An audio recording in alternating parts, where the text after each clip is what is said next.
माझं नाव मनीष ज्ञानेश्वर पाटील आहे. मी सरस्वती शाळेमध्ये इयत्ता 9वीच्या वर्गात शिकतो. यावलच्या सरस्वती विद्या मंदिर शाळेत 9वीच्या वर्गात शिकतो. आपण आज अणू याचा अभ्यास करणार आहोत. हा अणू असतो. अणू हा केंद्रक आणि केंद्रकाबाहेरील आवरण यांचा बनलेला असतो. केंद्रका या पूर्ण अणूचे जे वस्तुमान असते ते या केंद्रकामध्ये एकवटलेले असते. केंद्रकामध्ये दोन प्रकार असतात, एक प्रोटॉन आणि एक न्यूट्रॉन. प्रोटॉन हा धनप्रभारित असतो, म्हणजे त्याच्यावर पॉझिटिव्ह चार्ज असतो, आणि हा न्यूट्रॉन असतो त्याच्यावर कोणताही चार्ज नसतो. तो आणि ह्या दोघीचे जे वस्तुमान असतं ते सारखं असतं, म्हणजेच एक डाल्टन त्यांचं वस्तुमान असतं. आणि हे आता ह्या कक्षा असतात याला शेल म्हणतात.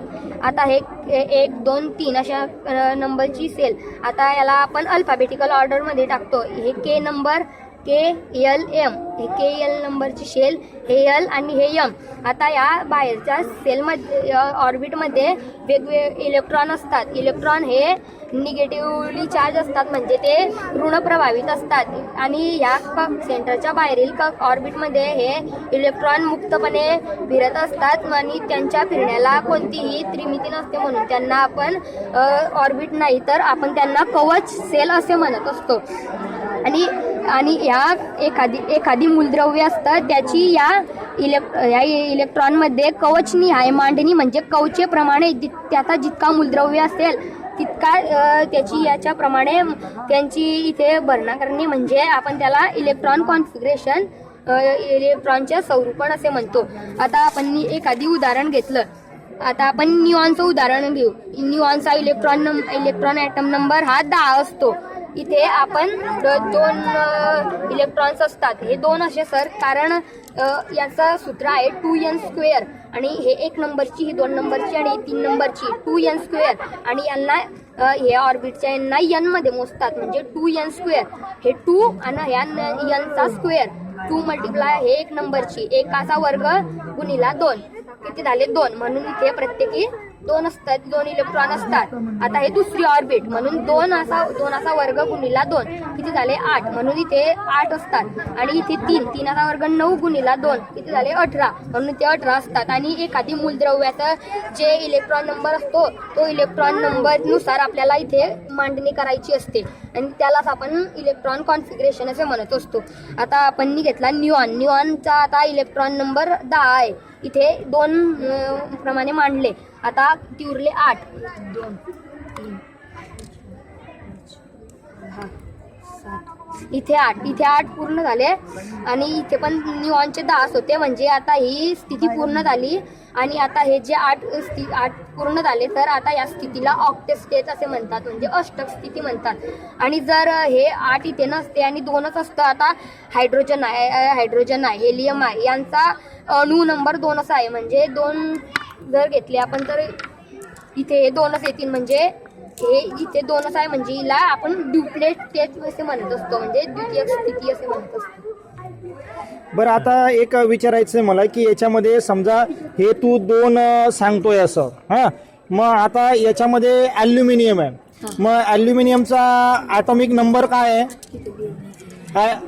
ॲल्युमिनियमचा ॲटॉमिक नंबर काय आहे? कल्पना आहे काही? 11 13 आहे. 13 म्हणतोय हा, बरोबर आहे? 13 बरोबर, 13 आहे. हां, मग मला 13 जर भरायचे असतील तर कसे तोंडी सांग, 13 कसे भरशील? 13 सर, इथे पहिल्या कक्षेप्रमाणे इथे 2 इलेक्ट्रॉन्स येतील, 2 इथे 8 येतील. हां, 8 आणि हे झाले 10. आणि आता इथे बाहेरच्या हिच्यामध्ये 3 येतील, आणि इथे 18 पाहिजे असतील. मग तो 18 ते बाकीचे म्हणजे किती उरले 15 घेण्याऐवजी ते 3 तो सोडून देईन, आणि हे स्थिती पूर्ण. बरं, आता ॲल्युमिनियमचे 11 आहेत. अणुअंक किती आहेत? 11. मला 11 एक एक करून भरून दाखव बरं. मला 11 जे आहेत ते एक एक करून, हे काढून घे बेटा, आणि 11 एक एक करून भरून दाखव मला. तू सांगतो ना ॲटॉमिक नंबर काय त्याचा, सोडियमचा 11 आहे. मला एक 11 भरून दाखव बरं. 11 इलेक्ट्रॉन कसे भरशील त्याच्यामध्ये? बघा बेटा, सर्वांनी हा भाऊ भरतोय. आता पहिल्या कक्षेमध्ये आपल्याला 2 पाहिजे असतात. एक टाकून दाखव बेटा. एक हा इथे 1 हा इथे 2, शाबास. दुसऱ्या हिच्यामध्ये आपल्याला 8 देख पाहिजे 2 असतात. 2 पासून मोजत चल बेटा पुढे. 3 4 5 6 7 8 9 10 आणि ह्या तिसऱ्या ऑर्बिट मध्ये हे 11. म्हणजे तू कंटिन्युअस भरत गेला 1 पासून 11 पर्यंत भरत गेला आणि त्या सेलच्या संख्येनुसार ते भरत गेला आणि शेवटी मग 11 म्हणजे शेवटच्या कक्षामध्ये किती इलेक्ट्रॉन आले तुझे? 1 आला. 1 आला, बरोबर. मग हा जो 1 इलेक्ट्रॉन शेवटच्या कक्षेमध्ये त्याला या विज्ञानाच्या भाषेमध्ये याला काय म्हणता येईल? या एका इलेक्ट्रॉनला काय म्हणता येईल? काय म्हणतात एका इलेक्ट्रॉनला? 1 इलेक्ट्रॉन बाहेरच्या कक्षेमध्ये येतो त्याला काय म्हणशील? व्हॅलन्सी, संयुजा म्हणतात त्याला. संयुजा म्हणजे व्हॅलन्सी, संयुजा म्हणतात त्याला, म्हणजे एक त्याची संयुजा. चला सर्वांनी कॅप क्लॅप करायचं, टाळा वाजवायचं.